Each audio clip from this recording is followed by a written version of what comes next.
Hi, I'm Teresa. Today, I want to share my story with you. You know how people say some mothers in law are a gift from heaven? Well, mine was more like a surprise from somewhere else. I just didn't know it yet. When Ryan proposed last spring, he couldn't stop gushing. "You're going to love my mom. She's already excited to help with the wedding," he said as we drove to meet his parents for the first time. I still remember that dinner. Diana, his mother, greeted me with an overly tight hug. "Oh, sweetie, call me Diana. We're family now," she said, her smile as bright as the diamonds on her wrist. "Ryan's told me so much about you." Everything seemed perfect. Diana threw herself into the wedding preparations almost immediately. She'd show up at my apartment with bridal magazines and vendor catalogs full of ideas. My best friend Kate couldn't believe it. "Your future mother-in-law is actually helping. Mine just criticized everything," Kate said over coffee. "I know, I got so lucky," I replied. "She's even excited about my grandmother's gold jewelry collection. I'm wearing it for the wedding." "The family heirlooms? That's huge," Kate said. I nodded, remembering the day my grandmother gave them to me before she passed. "Diana says they'll look perfect with the dress she's helping me choose." The first time Diana saw the jewelry, her eyes lit up like a child's on Christmas morning. "Such exquisite pieces," she exclaimed, running her fingers over the gold. "You must tell me where you store them." "Oh, just in my bedroom," I answered, not thinking much of it. "You should get a safe deposit box. These must be worth a fortune," she said, her tone almost too casual. "They're more sentimental than anything else," I replied. A week later, Diana hosted a family dinner. Her friend Nancy was there, and they kept exchanging looks whenever I talked about the wedding. "So, Teresa," Nancy started, "Diana tells me you have quite the jewelry collection." "Just some family pieces for the wedding," I said, feeling a bit uncomfortable. "Family pieces? How quaint," Nancy said, her tone dripping with condescension. Diana chimed in with small, subtle comments about my background that made my cheeks burn. "Mom, stop it," Ryan's sister Emma warned. "What?" "I'm just saying Teresa's family is different from ours. Standards aren't quite the same." Later, Kate noticed my unease. "You okay? Diana seems intense lately." I sighed. "She keeps asking about the gold, where I keep it, how much it's worth. She says she's worried about security." "That's weird. Have you told Ryan?" Kate asked. "He says she's just being protective, but something feels off," I admitted. One afternoon, Diana and Nancy showed up unannounced at my apartment. We were just in the neighborhood. Diana chirped, but her eyes scanned the room like she was casing it. Soon, Diana started suggesting I keep the jewelry at her house just until the wedding, for safekeeping. Her smile never reached her eyes when I politely declined. That night, Ryan was distant. "Mom says you've been acting strange about the jewelry," he said. "Strange? I'm just protecting my grandmother's legacy." "See? That's what she means. You're so defensive about it," he replied. Later, Emma called me. "Hey, just checking on you. Mom's being..." "Well, Mom, let's just say you're not the first girlfriend to notice something off about her."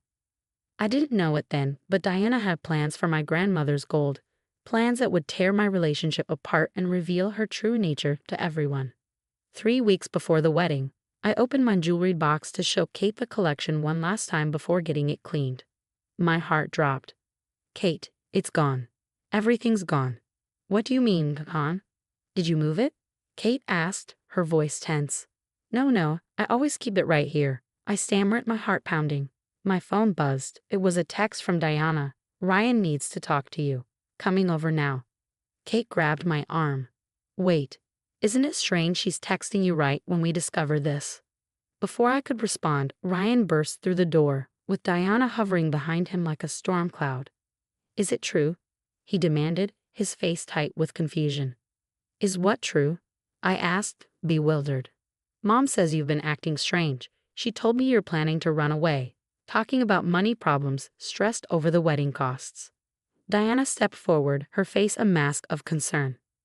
"I didn't want to say anything, but I saw you leaving a pawn shop yesterday. Ryan, honey, if Teresa's having financial troubles, she should have come to us." "What?" I gasped. "I wasn't even near a pawn shop yesterday. I was with Kate at the florist." "Don't lie, dear," Diana said, her voice sickly sweet. "Nancy saw you too. We're just worried. Selling off family heirlooms is a cry for help." Kate jumped in. She's lying. Teresa was with me all afternoon. We even have receipts from the florist. Oh, show us then, Diana challenged, her eyes narrowing. Teresa, just tell me the truth, Ryan pleaded. Did you plan to sell the jewelry because of money problems? Were you going to run away? I stared at him stunned. Ryan, how can you even ask me that? Those pieces mean everything to me. They're my family's legacy. Then where are they? Diana pressed, her voice dripping with Fox concern. Ryan, remember what happened with your ex? The one with all those secret debts. Before I could answer, my phone rang. It was Emma. Her voice was sharp as a knife. Teresa, Mom's telling everyone you're having a breakdown. She's calling wedding guests, saying you're planning to run away and might need professional help. I put the call on speaker just as Nancy walked in, her face a picture of self-righteous fury. Diana, I just talked to Olivia. She says she saw Teresa at the bus station yesterday, looking upset. This is insane. I shouted. I haven't been near a bus station. Ryan looked at me, his expression torn. I don't know what to believe anymore. Believe me, I said, my voice trembling. Your mother is lying. Diana's mask slipped for a moment, her voice turning sharp. Don't you dare call me a liar. She turned to Ryan. She's clearly not stable. Selling heirlooms, running away. What else is she hiding? Kate stepped between us, her voice firm. Everyone needs to leave. Now, Ryan, if you believe these lies over your fiancée, you don't deserve her. After they left, I collapsed into tears. Kate, she planned this. She's been planning it all along. Kate put an arm around me. We'll prove it. Emma texted shortly after. I want to help. This isn't the first time Mom's pulled something like this. My phone buzzed relentlessly with messages from wedding guests, asking if I was okay. Diana had worked fast, spreading her poison everywhere. But she made 3 big mistakes. First, she didn't know about my apartment's new security system. Second, she underestimated Emma's loyalty to the truth. And third, she had no idea Nancy's daughter Olivia had grown a conscience. The security company just emailed me the footage. I told Kate and Emma over coffee. I played the clip. Emma gasped. That's Mom. She's using Ryan's spare key to sneak in. I knew it. She only asked for his keys to help with errands. Kate frowned. The footage shows her entering, but we can't see what she did inside. We need more. My phone buzzed with another text from Ryan. Mom's really worried. Maybe we should postpone the wedding. Emma grabbed her phone. Olivia just agreed to meet us. She's sick of Mom and Nancy's games. At a quiet diner, Olivia looked at us nervously. I'm sorry, Teresa. They made me lie about seeing you at the bus station. Emma leaned forward. Tell us everything. Olivia hesitated, then sighed. Diana's been planning this for weeks. She said you weren't good enough for Ryan, that she needed to expose you as unstable. Did she mention the jewelry? I asked. She said she knew exactly where you kept it. She thought if it was gone, you'd fall apart and prove her point. Emma clenched her fists. Classic Diana. She did something similar to Ryan's college girlfriend, accused her of stealing Dad's watches. What happened to her? I asked. She broke up with Ryan. Diana won. Emma's voice was firm. But not this time. My phone buzzed again. A text from Diana. Having a nice chat with Olivia, dear. Shame if Ryan found out you're turning his sister and friends against his mother. Kate's eyes widened. She's watching us. Good, I said, smiling coldly. I typed a reply. Hey Nancy, why don't you join us? I can see you in your car outside. Nancy stormed in moments later, her face red with anger.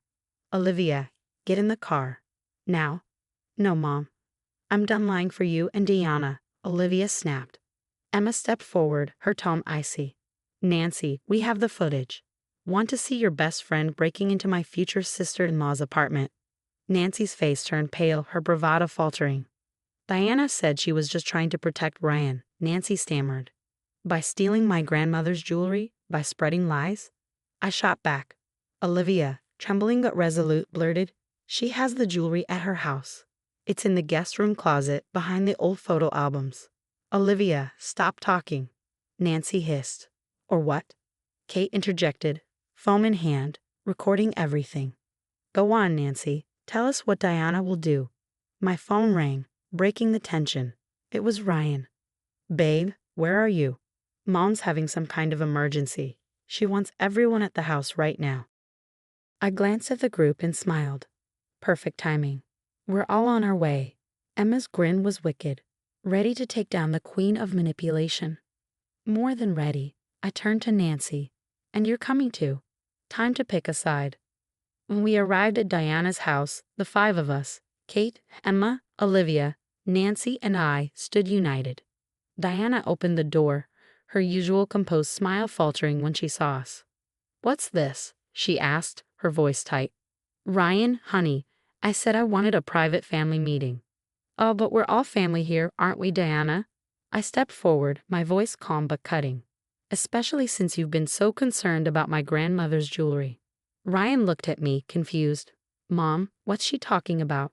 I nodded toward Emma. "Check the guest room closet behind the photo albums." Diana lunged toward the stairs. "Don't you dare go into my private spaces." But Kate and Olivia blocked her path. "Ryan," I said, pulling out my phone, "remember when you gave your mom the spare key to my apartment? Want to see what she did with it?" I played the security footage. The color drained from Ryan's face as he watched his mother sneak into my apartment. "Mom," his voice cracked. "I was just checking on her." Diana sputtered. "She's been acting strange, and I found the jewelry. Found them." Emma called, coming down the stairs with my grandmother's gold, carefully wrapped in a silk scarf. Diana's mask finally shattered. "Those are mine. She gave them to me." Nancy's voice trembled as she finally broke her silence. "I can't do this anymore, Diana. Tell them the truth." Diana's eyes darted around the room, searching for allies. "You're all against me, after everything I've done for this family." "You stole these," Emma said coldly. "Then you made everyone think Teresa sold them." "Why?"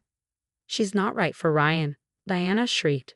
I had to show him her true nature. Ryan stared at her, his voice barely above a whisper. "The only true nature you've shown is yours, Mom." Diana turned to Nancy in desperation. "Help me?" Nancy stepped back. "I've already called my husband. He's a lawyer, and we're going to make this right." "Make what right?" Diana's voice cracked. "I'm your best friend. You made me and my daughter lie. That stops now." Nancy turned to me. "I'm so sorry I doubted you." "Save it," Emma snapped. "Apologize after we deal with Mom." Diana's last shred of composure dissolved. "Ryan, sweetie, stop this. You can't do this to me." "The wedding's still on, Mom," Ryan said firmly, "but you're not invited, and we're pressing charges for theft." "You can't," she screamed, but it was too late. 2 weeks later, I walked down the aisle wearing my grandmother's jewelry, surrounded by the people who mattered most. Diana, meanwhile, was serving community service and attending court-mandated therapy. Nancy and Olivia testified against her, exposing years of manipulation. And every time Diana tried to play the victim, someone would send out the security footage, reminding everyone of her true colors. Justice wasn't just served, it was golden.